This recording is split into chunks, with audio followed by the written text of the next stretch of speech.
दोस्तों, आपने कई सारे बुद्धिमान गुरुओं और महान लोगों से यह सुना होगा कि शब्दों में बड़ी ताकत है। वह कहते हैं, शब्दों में इतनी ताकत है कि वह हमारे जीवन का रूप बदल देने में सक्षम है। पर जब हम और आप ये सुनते हैं तो हमारे मन में एक सवाल उठता है कि क्या यह सच है? क्या सिर्फ बातों से हम अपने और दूसरों के जीवन में परिवर्तन ला सकते हैं? जबकि हकीकत में तो कहा जाता है कि सिर्फ बातों से कुछ भी नहीं होता, भगवान भी उसी की मदद करते हैं जो लोग कुछ कर दिखाने में यकीन रखते हैं। तो सिर्फ शब्दों से बदलाव कैसे आएगा? तो अब इस हालत में हम किसकी सुने? हम क्या करें? क्या हम बातों और शब्दों पर ध्यान देना छोड़ दें और सिर्फ कर्मों पर ध्यान दें, या कहीं ना कहीं बातें और शब्दों का भी कुछ महत्व है? अगर आप भी अपने जीवन में कभी ना कभी इस दुविधा में फंसे हैं तो आज की यह वीडियो आपके लिए बनी है। आज हम जानेंगे कि शब्दों का हमारे जीवन में कितना बड़ा किरदार है और क्या वो सच में हमारे जीवन का रंग रूप बदल सकते हैं या नहीं। तो चलिए शब्दों की दुनिया में साहसी यात्रा पर निकले और जाने कैसे शब्दों का जादू हमें अपनी ओर खींचता है और हमें बांधता है, और कैसे केवल शब्दों से हमारा पूरा जीवन एक नया रूप ले सकता है, क्योंकि हमारी बातें एक इंसान को बना भी सकती है और बिगाड़ भी सकती है। दोस्तों, लेकिन कहानी शुरू करने से पहले मेरी एक छोटी सी रिक्वेस्ट है आपसे। कृपया इस वीडियो को लाइक कर दे। आपका ये लाइक हमें प्रोत्साहन देता है। तो चलिए आज हम यही बातें एक कहानी के माध्यम से समझते हैं। दोस्तों, एक नगर में एक महान बौद्ध भिक्षु रहा करते थे। वह बहुत ज्ञानी थे और बहुत ही शांत स्वभाव के थे, और उनकी यह बात ही उनकी विशेषता भी थी। एक बार की बात है, बौद्ध भिक्षु नगरवासियों को उपदेश दे रहे थे। बौद्ध भिक्षु कह रहे थे कि शब्दों में जीवन बदलने की शक्ति होती है। अपने शब्दों से जीवन बदलो। हम जो भी शब्द अपने लिए या दूसरों के लिए कहते हैं या जो भी बातें करते हैं, उस पर हमें ध्यान देना चाहिए। इतना कहकर बौद्ध भिक्षु ने अपना उपदेश समाप्त किया और वहां से चले गए। एक दिन वह बौद्ध भिक्षु एक मार्ग से होकर गुजर रहे थे। उसी मार्ग से एक युवक होकर गुजर रहा था। उस युवक ने जब उन बौद्ध भिक्षु को देखा तो वह जोर जोर से हंसने लगा और कहने लगा, अरे साधु महाराज, आप तो ढोंगी हैं। आपके उपदेशों में यह कहने से कि शब्दों में बड़ी ताकत है, आपकी बात सत्य नहीं हो जाएगी। ये सब सिर्फ बातें हैं। भला ऐसे कैसे हो सकता है कि शब्दों से हमारा जीवन बदल सकता है? उस युवक की सारी बातें उन भिक्षुओं ने ध्यानपूर्वक सुनी, और उसके बाद वह मुस्कुराते हुए उस युवक से कहते हैं, बेटा, नाद से ही तो ये दुनिया प्रकट हुई है, और अच्छे शब्दों के पीछे भी नाद ही होता है जो पूरा जीवन बदल देता है। वह बौद्ध भिक्षु उस युवक से कहते हैं, देखो, मैं तुम्हें अपने अनुभव से बता रहा हूं, लेकिन फिर भी तुम्हें यकीन ना हो तो तुम इसे खुद आजमा कर देख सकते हो। उन बौद्ध भिक्षु की यह बात सुनकर युवक थोड़ा सा गंभीर हो गया। उसने काफी देर सोच विचार किया और उसके बाद उन बौद्ध भिक्षु से कहता है, हे गुरुवर, अगर ऐसी बात है तो आप मेरे साथ चलिए। मेरा छोटा भाई है जिसकी उम्र करीब 25 वर्ष है, और उसे ना जाने क्या हुआ है। वह करीब 3 वर्षों से कुछ भी नहीं करता, बस लेटा रहता है। दिन भर वो कुछ न कुछ सोचता रहता है। उसकी ये हालत देखकर हम सब बहुत परेशान हैं। माता पिता भी बहुत चिंतित रहते हैं। हम सब ने कई तरीके अपनाए, कई योजनाएं अपनाए, लेकिन कुछ भी काम नहीं आया। हमने कई बार उससे बात करने तक की कोशिश की, लेकिन वह हमसे कुछ भी नहीं कहता। परिवार का हर एक सदस्य पूरी तरह से थक चुका है, हार चुका है। आखिर वह क्या करना चाहता है? किसी को कुछ नहीं पता तो हमारे शब्दों से उसका जीवन क्यों नहीं बदला? और जैसा कि आप कह रहे हैं कि शब्द सचमुच जीवन बदल सकते हैं, तो क्या आप मेरी मदद करेंगे? इस पर बौद्ध भिक्षु मुस्कुराते हुए उस युवक के साथ चल पड़ते हैं। वह युवक उन बौद्ध भिक्षु को एक खेत में ले जाता है और अपने भाई की तरफ इशारा करके कहता है, हे गुरुवर, यही मेरा भाई है जो पूरे गांव में आलस और मक्कारी के लिए मशहूर है। आप कहते हैं कि शब्दों में वह शक्ति है जो हमारा जीवन बदल सकती है। तो क्या आपके शब्द इसका जीवन बदल सकते हैं? अगर यह सत्य है तो आप इसका जीवन बदल कर दिखाए। उन बौद्ध भिक्षुओं ने उस युवक के भाई को ध्यानपूर्वक देखा। वह एक पेड़ की छांव में आराम से सो रहा था। जब बौद्ध भिक्षु उस युवक के भाई के पास पहुंचे और आराम से उसके सर पर हाथ फिराते हुए कहते हैं, उठो बेटा, बहुत देर हो चुकी है। यह सोने का समय नहीं, यह तो जागने का समय। उन बौद्ध भिक्षुओं की आवाज सुनकर वह लड़का थोड़ा सा अचरज में पड़ गया। आखिर कौन है जो मुझे इतने प्यार से जगा रहा है? वरना सभी गांव वाले तो मुझे आलसी और मक्कार ही कहते। आखिर कौन है जो मुझे इतना अपनापन दिखा रहा है? उसने आंखें खोलीं और आंखें मलते हुए उसने पूछा, हे गुरुवर, आप कौन हैं और यहां क्यों आए हैं? इस पर बौद्ध भिक्षु उस युवक से कहते हैं, बेटा, यह प्रश्न तो मैं तुमसे करना चाहता हूं, तुम कौन हो? यही तो तुम्हें जानने की आवश्यकता है। उन बौद्ध भिक्षुओं की बात सुनकर वह लड़का जोर से हंस पड़ता है और कहता है, हे गुरुवर, यदि आपको मेरे बारे में जानना है तो जाइए और गांव के किसी भी सदस्य से पूछ लीजिए। आपको पता चल जाएगा कि मैं कौन। आपसे हर कोई यही कहेगा कि वह तो आलसी है, मक्कार है, तरह तरह के ताने सुनाएंगे, तरह तरह की बातें कहेंगे। इससे आपको यह जरूर यकीन हो जाएगा और आपको यह पता भी चल जाएगा कि मैं कौन हूं। तभी बौद्ध भिक्षु मुस्कुराते हुए उस लड़के से कहते हैं, सबसे पहले मेरी यह बात सुन लो। मेहनती इंसान के खुद के शब्द उसे अंदर तक चोट पहुंचाते हैं, इसलिए कभी भी अपने आप को कोसो मत। अपने शब्दों को सुधारो और मेरी यह दूसरी बात भी सुन लो। मैंने उन गांव वालों से नहीं पूछा कि तुम कौन हो, मैं तुमसे पूछ रहा हूं कि तुम कौन हो, लेकिन तुमने तो अपनी आदतें मुझे बताई। आलस तुम्हारी पहचान नहीं, तुम्हारी आदत हो सकती है और इंसान नहीं। उनकी आदतें खराब होती हैं, इसलिए बेटा तुम आलसी और मक्कार नहीं हो, ये तो तुम्हारी आदत है। बस इतनी सी बात है जो गांव वाले नहीं समझ सकते। ये सारी बातें सुनकर वो लड़का थोड़ा सा आश्चर्यचकित रह गया, क्योंकि गांव वाले हमेशा उसे मक्कार, पालसी और तरह तरह के ताने ही सुनाया करते थे। उन बौद्ध भिक्षुओं की यह बात सुनकर उस लड़के की आंखों में आंसू आ गए। वह तुरंत ही दोनों हाथ जोड़कर उन बौद्ध भिक्षु के चरणों में गिर पड़ा और उनसे कहने लगा, आप सत्य कहते हैं, यह मेरी आदत ही है और मैं इस आदत से बहुत परेशान। मैंने बहुत कोशिशें भी की, लाख उपाय किए, लेकिन मैं अपनी इस आदत से छुटकारा ना पा सका। इन आदतों से बाहर आना बहुत कठिन। मैंने कई बार आलस छोड़ने का प्रयास तक किया, पूरी कोशिश भी की, लेकिन कोई लाभ नहीं हुआ। मैं जब भी कोई कार्य करने की कोशिश करता हूं तो पता नहीं क्यों मेरा मन कहीं और भागने लगता है। मेरा दिमाग किसी और दिशा में काम करने लगता है और मैं उस काम पर ध्यान ही नहीं दे पाता। मैं क्या करूं, कैसे करूं, मुझे कुछ भी समझ नहीं आता। जब भी मैं किताबें पढ़ने की कोशिश करता हूं तो मुझे नींद आने लगती है। मन में एक अजीब सा दर्द महसूस होता है। ऐसा लगता है कि मेरा जीवन यूं ही व्यर्थ जा रहा है, और जब मैं इस दर्द को बर्दाश्त नहीं कर पाता तो मैं सो जाता हूं, ताकि जब मैं उठूं तो मुझे दर्द महसूस हो। और अब तो मुझे यह भी यकीन हो चुका है कि मैं इन आदतों से नहीं निकल सकता। ये आदतें मुझे नहीं छोड़ने वाली। इस पर बौद्ध भिक्षु उस लड़के से कहते हैं, बेटा, यदि तुम इस आलस की आदत को छोड़ना चाहते हो तो मैं तुम्हें एक सही उपाय बता सकता हूं, लेकिन उसके लिए तुम्हें कल सुबह मुझे मिलना होगा, तभी वह तरीका मैं तुम्हें बताऊंगा। यदि तुम उस तरीके को सीखना चाहते हो तो कल सुबह मेरे पास चले आना। इतना कहकर बौद्ध भिक्षु वहां से चले गए, लेकिन उन बौद्ध भिक्षु की सारी बातें उस लड़के के कानों में गूंज रही थीं।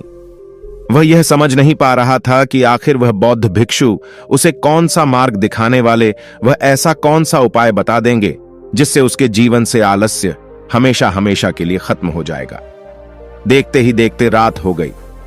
रात भर वह अपने बिस्तर पर करवट लेता रहा और उन बौद्ध भिक्षु की बातों के बेटा, जब भी तुम्हारा मन दुविधा में हो, तुम निर्णय ना ले पा रहे हो और तुम्हारे मन में तरह तरह के प्रश्न उठ रहे हो कि मैं क्या करूं, कैसे करूं, इस कार्य को पूर्ण कैसे करूं, यह सब कैसे होगा, तब तुम वास्तविकता में अपने अतीत से सोच रहे हो। पिछली बार तुम्हारे ऐसा करने पर क्या हुआ, या अतीत में तुमसे लोगों ने क्या कहा था। तो आज से कभी भी अपने अतीत से नहीं बल्कि भविष्य से सोचो। इस पर लड़का कहता है, भविष्य से वह भला कैसे? तभी बौद्ध भिक्षु उस लड़के से कहते हैं, मान लो कि तुम्हें आज किसी भी चीज की कमी नहीं, तुम्हारे पास वो हर चीज है जो तुम चाहते हो, वो सारी सुख सुविधाएं। तो अब बताओ, तुम अपना जीवन कैसे व्यतीत करना चाहोगी? उन बौद्ध भिक्षु की यह बात सुनकर वह लड़का कुछ देर के लिए सोच में पड़ गया, क्योंकि आज तक उसने सभी गांव वालों के केवल ताने ही सुने थे। किसी ने भी आज तक उसके जीवन के बारे में उससे ऐसी बात नहीं की थी, और वह गुरुवर उसे आने वाले भविष्य के बारे में उससे बातें कर रहे थे। उन बौद्ध भिक्षु की यह बात सुनकर वह लड़का खुद से प्रश्न करने लग गया कि अगर मेरे पास सब कुछ होगा, धन की कोई कमी नहीं होगी और सारी सुख सुविधाएं होंगी, तो मैं अपना जीवन कैसे व्यतीत करूंगा? कुछ देर सोच विचार करने के बाद वह उन बौद्ध भिक्षु से कहता है, गुरुवर, मैं यह दुनिया घूमना चाहूंगा, पहाड़ों पर चढ़ना चाहूंगा, समुद्र की रेत पर चलना चाहूंगा और मैं एक बहुत बड़ा व्यापारी बनना चाहूंगा। तभी अचानक उस लड़के का ध्यान टूट गया और वह उन बौद्ध भिक्षु से कहता है, परंतु हे गुरुवर, यह सब कैसे संभव होगा? केवल मेरी मात्र सोच लेने से तो यह सब पूरा नहीं होने वाला। उसके ऐसा कहते ही उसके अतीत में बीती हुई सारी घटनाएं उसकी आंखों के सामने से गुजरने लगी और वह एक बार फिर से निराश होने लगा। और अब वह यह सोचने लगा कि मेरे पास तो पैसे ही नहीं है, तो मैं भला व्यापार की बात समझ नहीं पा रहा हूं। इस पर बौद्ध भिक्षु मुस्कुराते हुए कहते हैं, बेटा कैसे होगा? ये जो सवाल हैं, ये सवाल नहीं बल्कि एक डर है जो तुम्हारे अंतर्मन में बैठा हुआ है, जो तुम्हें अगला कदम लेने से रोक रहा है, तुम्हें कदम आगे बढ़ने से रोक रहा है। यदि तुम वास्तविकता देखो तो किसी को भी नहीं पता होता कि वह कार्य कैसे होगा, लेकिन एक इंसान जब दृढ़ निश्चय कर लेता है तो वह अपने उद्देश्य को सामने रखकर लगातार प्रयास करता रहता है और वह अपनी सफलता प्राप्त कर ही लेता है। तभी वो लड़का उन बौद्ध भिक्षु से कहता है कि हे गुरुवर, अगर ऐसी बात है तो मन में बार बार चिंता क्यों होती है, मन बार बार बेचैन क्यों हो उठता है? इस पर बौद्ध भिक्षु कहते हैं, बेटा क्योंकि तुम्हें डर है कि तुम कमजोर हो, तुम्हारे अंतर्मन में बैठा है कि तुम में कुछ कमी है, तुम किसी काम के नहीं हो, और यही कारण है कि तुम कोशिश करने से डरते हो, क्योंकि तुम्हारा अंतर्मन हमेशा तुम्हें रोकता रहता है। जब भी तो कोई कार्य शुरू करना चाहते हो, तुम्हारा मन तुमसे पहले कह देता है, इससे आगे मत बढ़ना, अन्यथा तुम हार जाओगे, और इसी कारण तुम्हें चिंता होने लगती है, तुम्हारा मन बेचैन होने लगता है। तभी वो लड़का कहता है, गुरुदेव आपने जो कुछ भी कहा वो बिल्कुल सत्य है, लेकिन अब आप ही मुझे बताइए कि मैं इस परेशानी से बाहर कैसे निकलूं। इसका जवाब देते हुए वो बौद्ध भिक्षु उस लड़के से कहते हैं, बेटा इस समस्या का समाधान बहुत ही आसान और सरल है। तुमने देखा होगा कि अक्सर ही हम अपने आप को दोष देते रहते हैं, अपने आप को तरह तरह के अपशब्द कहते रहते हैं जो हमारे अंतर्मन में जाकर बैठ जाते हैं और वही हमें आगे बढ़ने से रोकते हैं। और इन शब्दों का हम पर बहुत गहरा प्रभाव भी पड़ता है, क्योंकि जैसा हम खुद से कहते हैं, जैसा हम पूरी भावनाओं के साथ सोचते हैं, हम वैसा ही बनते चले जाते हैं।